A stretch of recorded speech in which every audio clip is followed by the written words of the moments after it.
shines into the lights, and there's also no place to hang things from because there's no ceiling. So we have to go off of for the first 3 years we were here, we go off of the orange steel up there.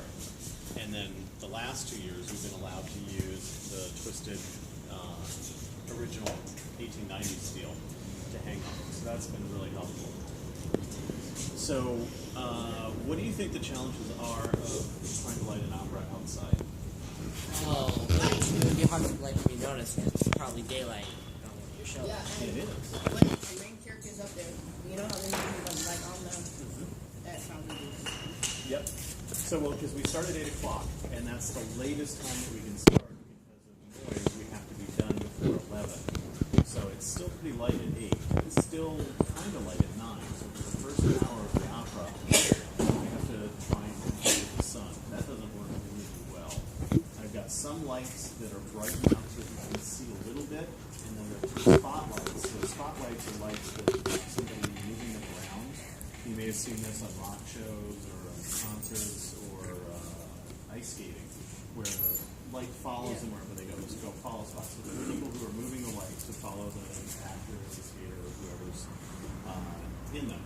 So those are bright enough that we can, when the person's singing, we can put those on the person that's singing. And the reason that we do that is so that that person is a little brighter and that pulls people's attention to the singer. There's a lot going on in some of those scenes where the chorus with about 30 singers standing around, sometimes singing in harmony. The principal we really want to be able to see, so we put a follow spot. And I'm lucky enough that the follow spots are bright enough to add a little bit of what we call highlight to the singers. So it makes them a little brighter. So we struggle with that through Act 1. We also have lights that are lighting on the back wall. So the whole back wall I can light in most any color. The lights can change colors automatically with the computer program. And they're close enough to the wall that you can see them they are. So that gives me a chance to use color to comment on what's going on in the action. So color can be used in a couple of different ways. Motion. It can be used to contrast things. So if I have the team at the front, the screen at the back, they jar with each other, so it makes the big thing pop out forward. When you think of colors, what kind of emotions or times of day do you think? So if you see blue, what does that make you think of? Sad. Bad? Sad. Sad. All right, sounds good.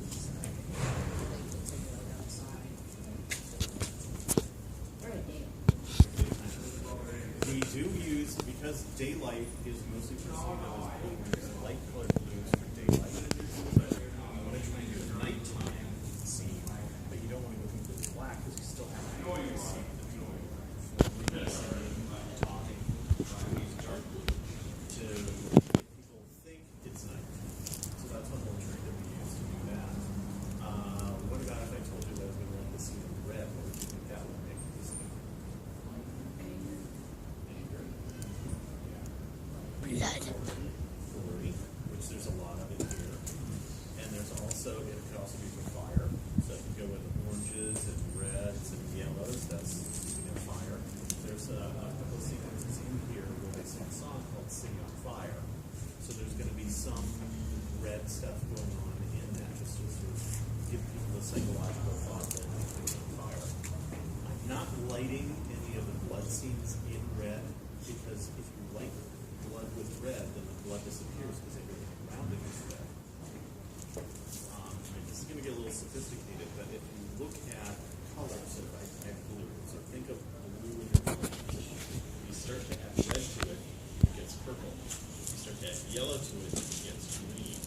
So if you think about blue as not just one color, but a range of colors that can go from green blue to purple blue, I'm using one that has a bit of red in it, so it's still blue, but it's got red. So that makes the blood look really red compared to the skin. That's a trick that you can use as a lighting designer that you want to try and give colors the same, that have elements of the color you're trying to feature. So that's called color theory. Something I want to do as a lighting designer. Something else that I do is where we put the lights is called distribution. So the way you light something changes the way that they're perceived. If you light somebody from below,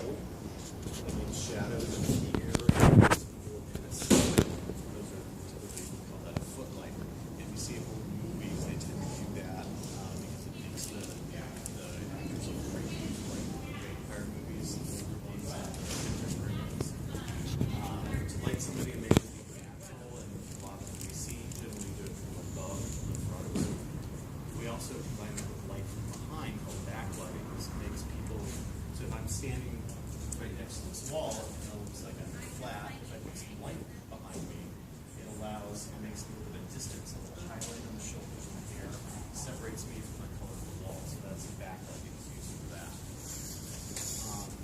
Any questions so far about color or distribution?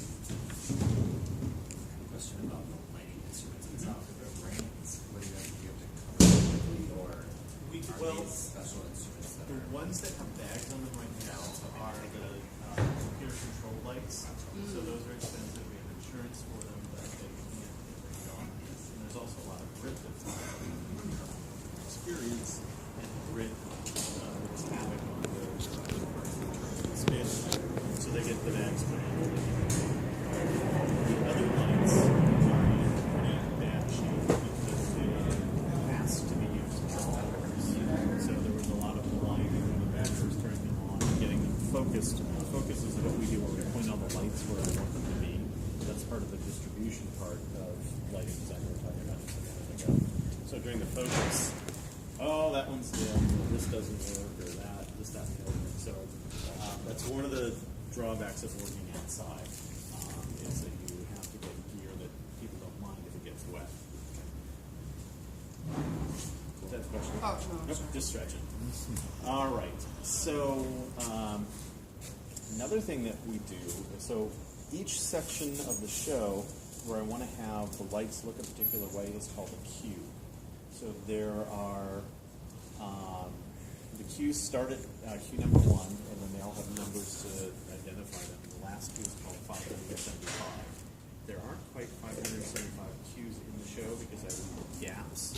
I think I'm going to add another cue. I think I haven't done a complete count, but I think there's somewhere around 320, 340 different looks. So I'm turning various lights on and off, and those ones that are in the bags that can be computer controlled, the color can change, the location can change, they can project different images.